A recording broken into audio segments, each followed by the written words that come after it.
রাতের বেলা আমি আর নাহিদ ঘুমাইছি, নাহিদ বলতেছে ভাই রাতে মনে ধরে লেগে যাবে, আমি আল্লাহ ভরসা ধরে নিলে সমস্যা নেই, একসাথে চলে যাবো। তো আমরা দুজনে একসাথে ঘুমাইছি।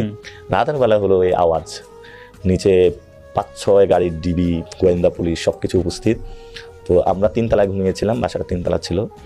তো 3 তলা থেকে আমি আর নাহিদ হলো ছাদে চলে যাই। ছাদে যায় দেখি এত বড় বড় অস্ত্র, বিশাল অস্ত্র নিয়ে সবাই উপস্থিত। আমি বলি নাহিদ চল এখান থেকে লাভ দিই। বলতেছে ভাই এখান থেকে লাভ দিলে তো হাত পা সব ভেঙে দেবে। আমি বলি এইখানে ধরে নেওয়া আছে, হাত পা ভাঙে আন্দোলনটা চালাই নেওয়া যাবে। ও বলে ভাই আচ্ছা ঠিক আছে দেখতেছি। পরে একটা পর্যায়ে নাহিদ বলে ভাই আমি, ওরা তো খোঁজ পেয়ে আসছে, আমাকে তো নিবেই, এখন আপনি থাকেন আমি সামনে যাই। ওরা তো উঠে খুঁজতেছিল নাহিদ কই নাহিদ কই নাহিদ কই। তো দরজাটা ছাদের এই জায়গায়, নাহিদ হলে এখানে গেছে। তো ওরা নাহিদকে বলে এই নাহিদকে পাইছি পাইছি পাইছি পাইছি, এই সন্ত্রাসীকে পাইছি, এটা বলে ওরা ধৈর্য কোলো করে হলো ওরা নামানো শুরু করছে।